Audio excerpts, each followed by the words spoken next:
Síðasta ríkisstjórnarfundi í dag sem forsætisráðherra 960 ríkisstjórnarfundir hafa verið haldnir í rúmlega 13 ára forsætisráðherratíð hans. Allt að 80 manns misstu lífið í nokkrum árásum í Írak í dag. Þetta er einn blóðugasti dagurinn í landinu frá því að lýst var yfir að stríðinu væri lokið. Forstjóri Íslandspósts hætti störfum í dag. Hann ætlar að stofna nýtt póstdreifingarfyrirtæki með útgáfufélagi Fréttablaðsins og DV. Til skoðunar er að reisa 60 metra háa þríburaturna í miðbæ Akureyrar sem myndu setja sterkan svip á bæinn.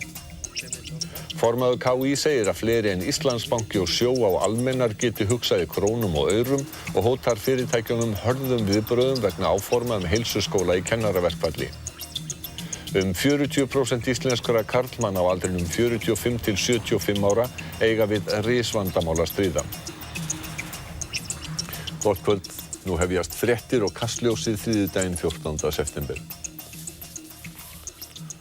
Davíð Oddsson, forsætisráðherra, lauk síðasta starfsdegi sínum í forsætisráðuneytinu í dag eftir samfellt 13 ár og 4 mánuði í embætti.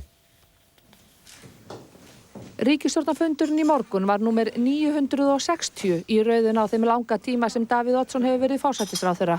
Hann hefur gegnt í embætti 3 árum og 2 mánuðum lengur en sá forsætisráðherra sem næst lengst hefur setið, Hermann Jónasson. Og það var óvenjulegt í morgun að heyra lófatak fram á gang af ríkisstjórnarfundi sem er afar sjaldgæft. Nei, það var nú ekki gert. Ég lagði til að við klöppum bara fyrir ríkisstjórninni í heild. Þannig það var ekkert spes klapp fyrir mig. Davíð Oddsson var forsætisráðherra vorið 1991 en þá mynduðu Sjálfstæðisflokkur og Alþýðuflokkur ríkisstjórn. Eftir kosningarnar 1995 mynduðu Framsóknarflokkurinn og Sjálfstæðisflokkurinn ríkisstjórn undir forsæti Davíðs. 4 árum síðar, 1999 eftir kosningar, mynduðu þessi flokkar ríkisstjórn á ný. Og nú síðast í fyrravor gengu Sjálfstæðisflokkur og Framsóknarflokkur til ríkisstjórnarsamstarfs. Og þá leið var tilkynnt að Halldór Ásgrímsson myndi taka við embætti forsætisráðherra á morgun 15. september. Það hefur sjálfsagt stundum verið þannig að menn að velt fyrir sér í báðum flokkum hvort þetta væri samstarf til frambúðar. Ég skal ekki það segja. Það hafa verið kosningar og menn hafa velt hlutu fyrir sér og gengið óbundið til kosninga. Þetta var þetta fjölmiðla mál mjög erfitt, frumvarpið mjög erfitt. Ég hafði aldrei á tilfinninguna eins og sumir hefði að stjórnin verið að springa út af því máli. Ég held að hvoru flokkana hefði viljað að svoleiðis máli yrði til stjórnarslita, það væri ekki að þeirri stærðargráðu. En er það ómögulegt fyrir þig núna að nefna hápunktana þessum 13 ára ferli? Já, ég held að það sé ómögulegt fyrir mig. Ég er ekki fann að meta það og svo kannski á ég nú ekki að vera að meta það. Það er líka þannig að þegar verður að meta afrek eða afglöp stjórnmálamanns sem hefur verið mjög öflugur eða sterkur, að þá er það samt að hann hefur ekki verið einn af þessu öllu saman. Þetta er svo margir sem koma að þessu, ekki bara ráðherrar heldur embættismenn og hvar fæðast hugmyndirnar, hvernig verður þetta til og svo er kannski einu manni sem er í sviðsljósinu eigna þetta annarkvort til hróss eða til hallmælis, en oftast það er hvoru tveggja ofsagt. Sif Friðleifsdóttir satt sinn síðasta ríkisstjórnarfund í bili að minnsta kosti en Sigríður Anna Þórðardóttir tekur við embætti umhverfisráðherra á ríkisráðsfundi á morgun. Halldór Ásgrímsson, verðandi forsætisráðherra, kvíðir því ekki að Davíð verði áfram í ríkisstjórninni. Davíð Oddsson verður að sjálfsögðu áfram í forystu íslenskra stjórnmála sem formaður stærsta stjórnmálaflokksins í landinu með gífurlega reynslu og það er mikill styrkur fyrir ríkisstjórnina og mig líka að hafa hann með. Þetta er ekki eins og ég sé að láta eitthvað bú í hendina á öðrum jörðu eða þess áttar sem ég hef átt. Ég hef aldrei átt sætið við endan á borðinu. Ég fengi að sitja þar óvenjulega lengi og þannig að það stressar mig ekki. Víst er að skiptin þýða miklar breytingar í forsætisráðuneytinu en nokkrir starfsmenn fylgja Davíð í utanríkisráðuneytið og Ólafur Davíðsson ráðuneytisstjóri verður sendiherra 1. nóvember. Halldór hefur ekki ákveðið hver verður næsti ráðuneytisstjóri, nokkrir fylgja honum úr utanríkisráðuneytinu og Jón Sveinsson verður formaður framkvæmdanefndar einkavæðingu.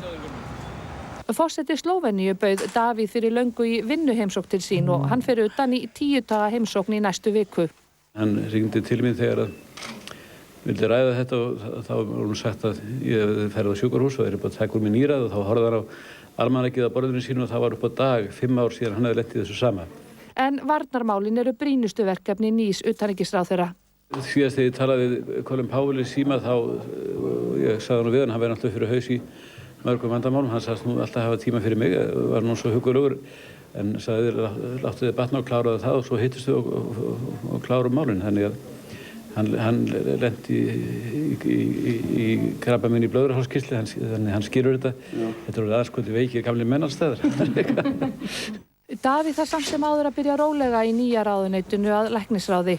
Geir H. Haarde, fjármálaráðherra, tekur til dæmis að sér verkefni utanríkisráðherra hjá allsherjarþingi Sameinuðu þjóðanna. En Davíð þarf að leggjast inn á spítala í október í eftirmeðferð sem þeir sem mist hafa skjaldkirtil þurfa að ganga í gegnum og færa þá geislavirkt jóð. Þá ég geymdur í 2 til 3 daga í einangruðu klefa á Landspítalanum. Ég var svo geislavirkur og fæði svo næstu 5 daga þar og eftir ekki að sofa í sama herbergi og konan mín. Þannig þetta er svona framöndar. En ég held að þetta verði bara októbermánuður sem að ég verði aðeins slappari fyrir vikið, svo mun ég halda áfram að nýja leika safna styrk. Davíð kveður forsætisráðuneytið með eftirsjá og segir starfið hafi verið gott, oftast nær. Og það má ekki gleyma því að mér hefur verið sýnd mikið þolinmæði. Ég er ekkert endilega auðveldur maður í Lund og ég hafi snarlagast á síðust árum. Og þá hafa ríkisstjórnina bæði þessi og svo sem að áður var oft sýnt mér heilmikið umburðarlyndi. Ég hef átt til að rjúka upp og svona, en eins og ég segi, það er miklu sjaldnar. Mér segja blaðamenn hefur lent í því. Nei, þetta er ígjut af því. Þetta er ígjur. Ég er nú í góðu skapi núna, þess vegna við þetta.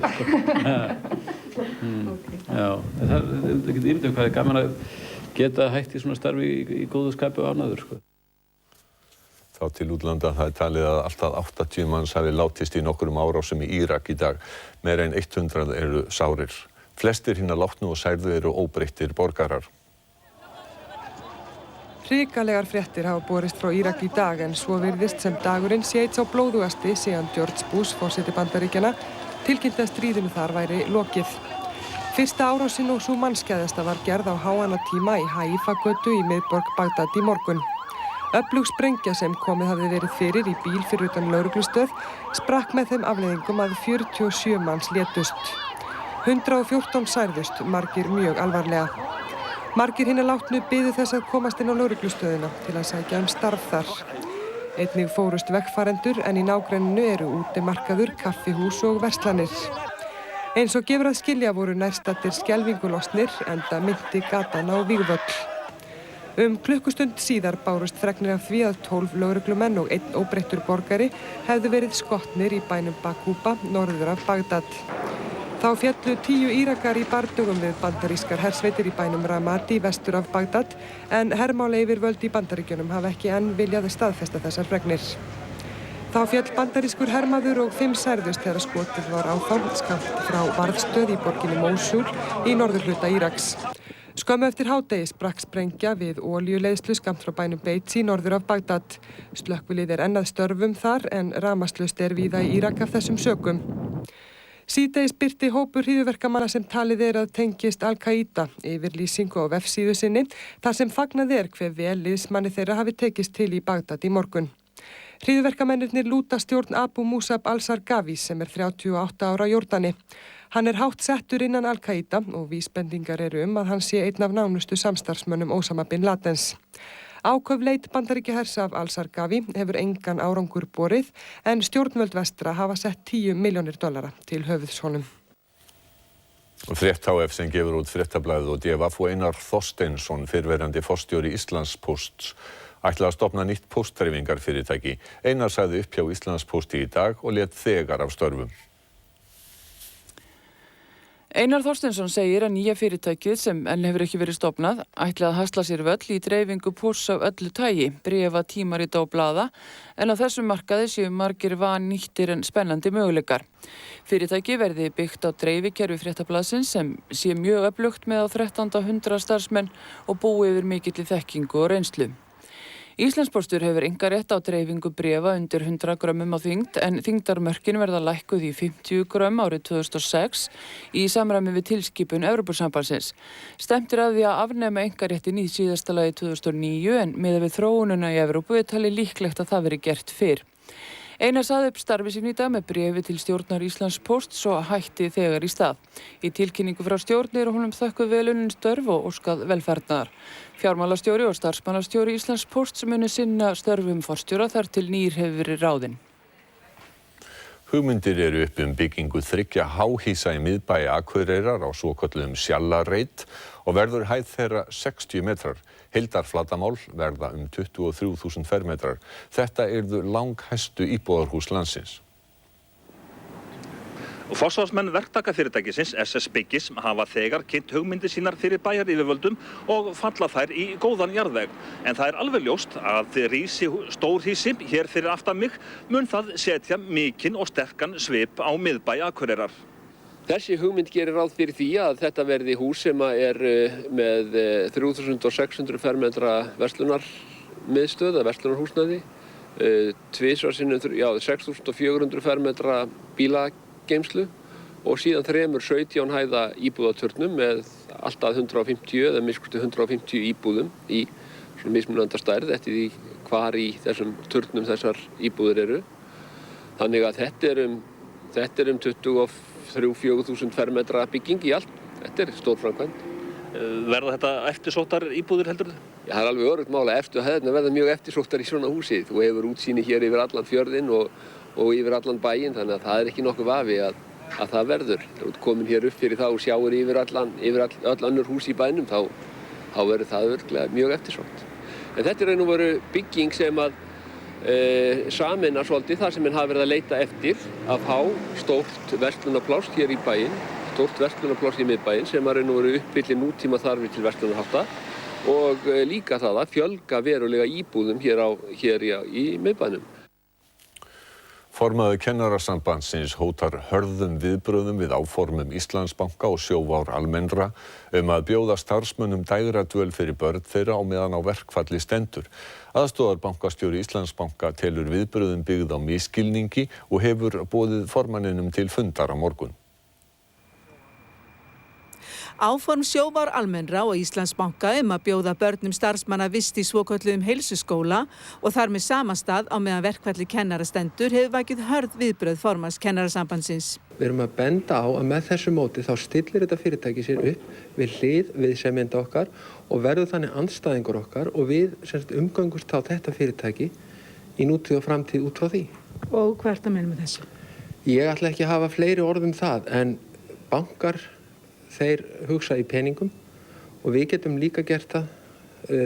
Bankar þrífast á því að eiga viðskiptavini, stóra og smáa.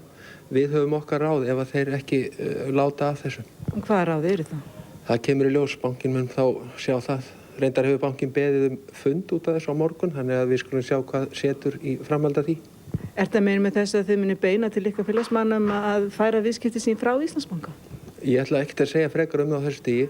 En það er þannig að verkalýðshreyfingin hefur ýmis ráð upp í erminni og þetta er ekki bara spurning Kennarasamband Íslands. Það eru mörg fleiri félög með lausasamninga og það sem að menn gera gagnvart okkur, að það muni þeir sjálfst gera gagnvart öðrum líka og það er svona beini bara til þeirra sem að hugsa þetta að það kann að reynast afdrifaríkt að æsa fólk upp á móti sér. Eiríkur var ófáanlegur til að greina frá til hvaða ráða yrði gripið gegn fyrirtækjunum, en benda má á að hann situr í stjórn Lífeyrissjóðs starfsmanna ríkisins, stærsta lífeyrissjóðs landsmanna, ásamt 3 fulltrúum ríkisstarfsmanna. En munu hörð viðbrögð formanns Kennarasambandsins hafa áhrif á áform fyrirtækjana. Ég skal auðvitað ekki segja það. Við höfum fengið fjölmörg viðbrögð í dag, bæði frá viðskiptavinum sérstaklega sem eru bæði kennarar og ekki kennarar og öll eru þau á eina lund, allir fagna framtakinu. En þetta er örugglega eitt af því sem við munum fara yfir á morgun. Fulltrúar kennarar réðu ráðum sínum hjá sáttasemjara í dag en hægt miðar í samkomulagsátt. 40% íslenskra karlmanna á aldrinum 45 til 75 ára á við einhvers konar risvanda að etja. Þetta kemur fram í Gallup-könnun sem 4 læknar beittu sér fyrir.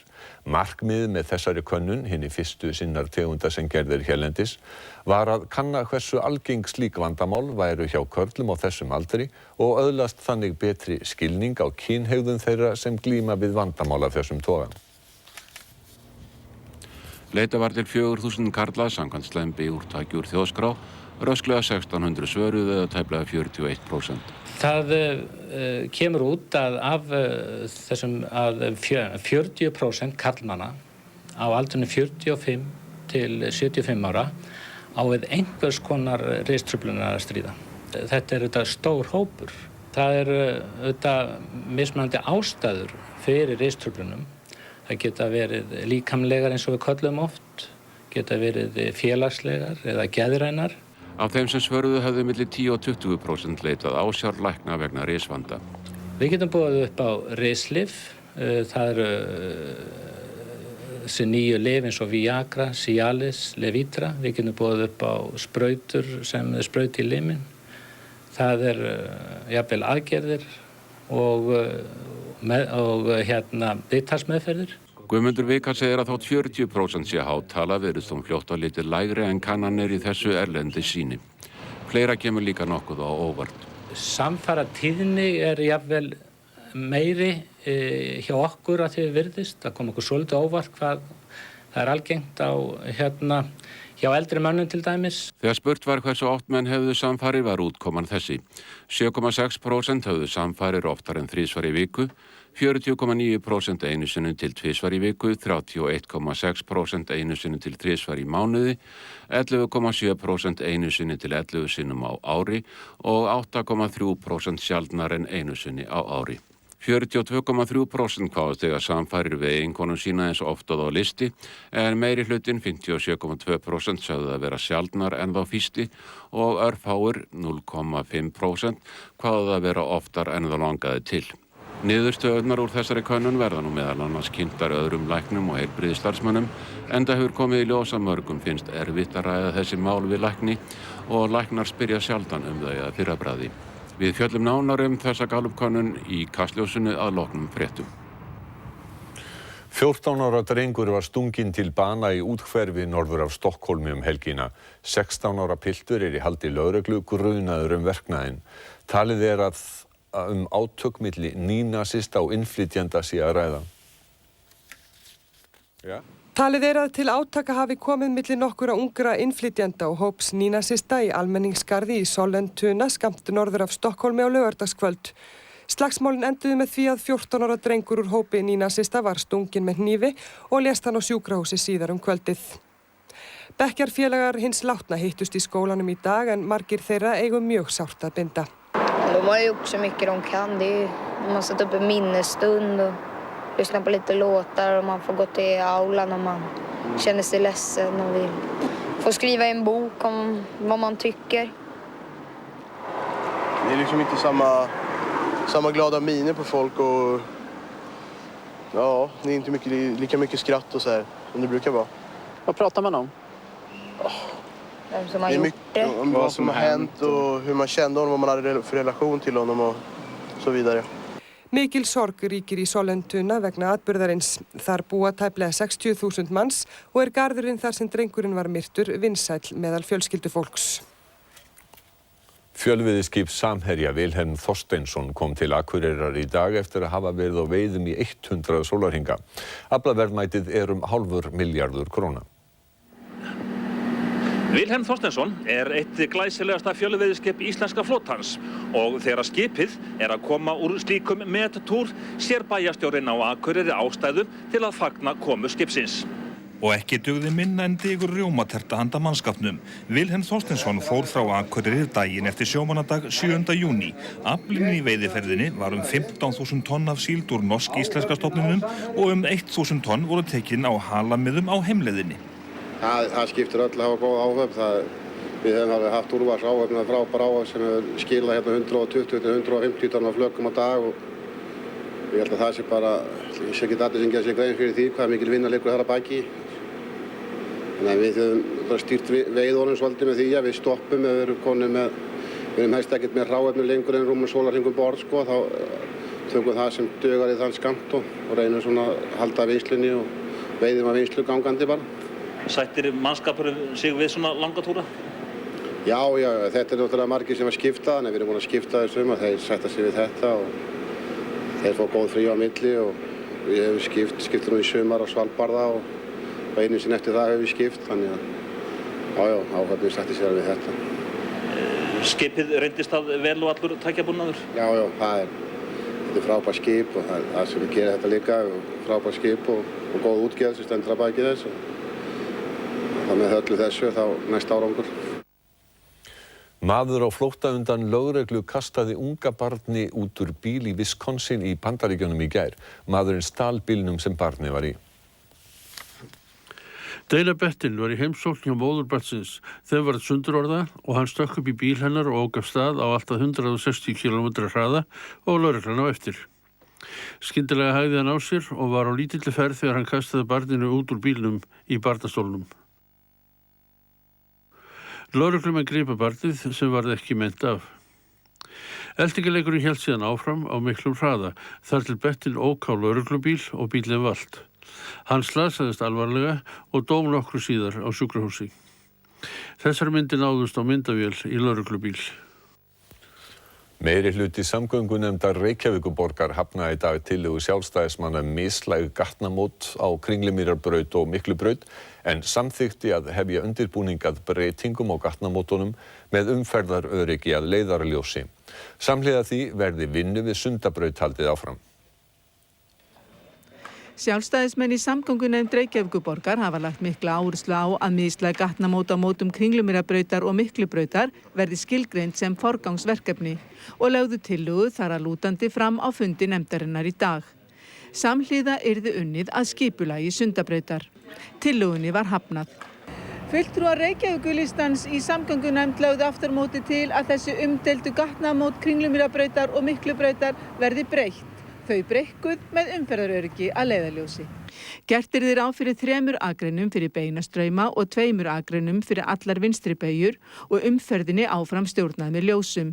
Lögð verði sérstök áhersla á að tryggja almenningssamgöngum og leigubílum forgang. Meirihlutinn lagði einnig til að samhliða þessu yrði undirbúningi við gerð Sundabrautar haldið áfram og gerði Árni Þór Sigurðsson formaður samgöngunefndar ráð fyrir að ákvörðun til dæmis hvar Sundabraut verði valinn staður geti legið fyrir áramót. Kjartan Magnússon, fulltrúi sjálfstæðismanna í samgöngunefnd, segir ákvörðun meirihlutans furðulega í ljósi þess að með mislægum gatnamótum á mótum Miklubrautar og Kringlumýrarbrautar væri hægt að fækka alvarlegum slysum þarna verulega. Meirihlutinn segir mislæg gatnamót aftur á móti óraunhæfan kost. Þau séu dýr, fyrirferðamikil og leysi aðeins vandann á þessum eina stað. Skoða verði heildarmyndina og ráðast í breytingar á öllum nærliggjandi gatnamótum ef árangur eigi að nást. Bandaríska flugfélagið US Air komið í greiðslustöðvun í annað sinn á 2 árum. Alvarlegir rekstrarörðugleikar steðja nú að öllum helstu flugfélögum í Bandaríkjunum og einnig sumum flugfélögum í Evrópu. US Air 7. stærsta flugfélag í Bandaríkjunum og 10. stærsta í heimi. Það hefur orðið til á löngum tíma úr mörgum smærri flugfélögum, svo sem Mohawk, Allegheny og Piedmont. Það hefur lengst af þjónað stuttum leiðum á austurströnd Bandaríkjanna en flýgur nú víðar og allt til vesturstrandarinnar. Our plan is to quickly implement a restructuring plan to transform US Airways into a low-cost carrier with simplified fares and more service on the East Coast. Hann spáir því að bylting verði að eiga sér stað í öllu skipulagi og rekstri innanlandsflugs í Bandaríkjunum. Eventually, all major airlines are going to have to make this transformation. We're the first ones to do it because of our financial situation, but we're not doing anything that every other airline is going to face over the next couple of years. Delta's already said they might file for bankruptcy. United remains in bankruptcy. This is going to be an issue facing the industry for several years. We just want to get there first and get to success before others do. Félagið bauð starfsfólki sínu lægri laun og verri starfskjör en flugmennirnir höfnuðu því. Mikill samdráttur varð í flugi í Bandaríkjunum eftir hryðjuverkin 11. september. Það er fyrst núna sem farþegafjöldi að verða svo sami og fyrir hryðjuverkin en tekjur hafa ekki vaxið að sama skapi. En þó að samdrátturinn hafi verið minni brosir lífið ekki við evrópskum flugfélögum. Sum eru einfallega horfin, svo sem Swissair og Sabena í Belgíu og KLM að hverfa inn í Air France. Það er ekki nema 2 stór flugfélög í Evrópu sem hafa staðið af sér erfiðleikana, British Airways og Lufthansa. Önnur ganga vel núna því að þau fengu gífurlega ríkisstyrki til að bæta fjárhaginn fyrir árum, svo sem Air France og Iberia á Spáni. Loks eru þau sem eru á heljarþröm, svo sem SAS, Olympic í Grikklandi og Alitalia. Ástandið hjá Alitalia þannig að áætlað að segja upp 1/4 til 1/3 af starfsfólkinu sem 23.000. Þá þarf risavaxin lán til að halda rekstrinum áfram. Nú svo komið að fyrirtækið í eðli sínu verðlaust og á ekki fyrir skuldum. Ástandið svo vonlaust að ríkisstjórnin hefur reynt að fá erlend flugfélög til að hækka farmiðaverð til og frá Ítalíu svo Alitalia geti líka hækkað verðið. Ástandið svo alvarlegt að vel geti farið svo að bæði Alitalia og US Air yrðu leyst upp á næstu vikum. Bókin Forsætisráðherrar Íslands kom út í dag. Hún var afhent í Þjóðmenningarhúsinu í Reykjavík og síðasti viðburðurinn sem efnt til vegna aldarafmælis heimastjórnarinnar. Í bókinni sagt frá þeim 24 mönnum sem gegnt hafa embætti Íslandsráðherra og forsætisráðherra. Davíð Oddsson tók við fyrsta eintak bókarinnar. Ég man eftir 1986, 200 ára afmæli borgarinnar, þá var gefið út borgarfulltrúatal. Það seldist á frjálsum markaði í 3 eintökum. Ég hef fulla trú á því að þessi bók mun nú seljast í fleiri eintökum heldur en 3. Þessi bók held ég svona aðgengileg fyrir allan almenning. Það var nú það sem lagt var upp með að þetta ekki svona þungt fræðirit, heldur rit með stuttum aðgengilegum köflum skrifaðan fyrir venjulegt fólk. Og þarna eru kaflar ráðherrana, margir þeirra af þessum 24 þótt ótrúlegt með virðast kannski vita menn frekar lítið og svo eru nýjar upplýsingar aðra sem ekki hafa komið fram áður, skemmtileg til dæmis ummæli Geirs Hallgrímssonar Davíð Oddsson sem þá var að byrja sem borgarstjóri sem ekki hafa komið fram áður og svo það sem kannski svona stærsti kostur við bókina því að mér finnst að varpa svolítið ljósi á þetta embætti. Og þá afhenti ríkisstjórnin Listasafni Íslands málverk eftir Þórarinn B. Þorláksson að Friðriki 8. konungi og Hannesi Hafstein, fyrsta Íslandsráðherranum. Akureyringar eru hvattir til aukinnar hreyfingar í vetur en hleypt hefur verið af stað stokkunum heilsueflingarátaki í bænum. Í fjölskyldustefnu Akureyrarbæjar segir meðal annars að bæjaryfirvöld vilji leggja sérstaka áherslu á að gera allar kringumstæður sem hagstæðastar fyrir börn og fjölskyldur þeirra. Til þess að standa við þetta var sett á stofn sérstakt heilsueflingarráð sem meðal annars hefur það hlutverk að stuðla að bættri heilsu bæjarbúa og aukinni samveru foreldra með börnum sínum. Heilsuátakið ber yfirskriftina 1, 2 og nú. Átakinu ætlað að virkja börn á grunnskólaaldri og foreldra þeirra til reglulegar hreyfingar. Liður í því fjölskyldukort, nokkurs konar almanak, þar sem korthafar færa skilmerkilega inn hreyfingu allrar fjölskyldunar. Kortunum verður á næstu dögum dreift til allra grunnskólabarna. Já, það bara deginu ljósara. Hreyfing okkur lífsnauðsyn. Það þarf ekkert að rannsaka það. Það bara liggur ljóst fyrir til þess að komast hjá því að verða óheilbrigður að þá þarf maður að hreyfa sig. Skrokkurinn á okkur skapaður til þess að hann sjá hreyfingu. Hversu mikilvægt það að foreldrar hvetji börnin til þess að stunda hreyfingu? Börnin eru jú framtíðin og þau gera það sem fyrir þeim haft og reyna að fá þau til þess að standa upp frá tölvunni og reyna að fá þau til þess að gangi í skólan í stað þess að fá pabbi eða mammu til þess að keyra þau. Allt þetta skiptir gífurlega máli upp á það að þau eigi heilbrigt líf í vændum. Sigmar og Sigmundur Davíð eru umsjónarmenn Kastljóssins í kvöld. Við skulum athuga hvað þeir ætla að bjóða upp á. Já, takk fyrir Bogi. Á sviði læknavísindanna rannsaka menn alla hluta líkamanns. Eins og við sáum hérna rétt áðan hefur nú verið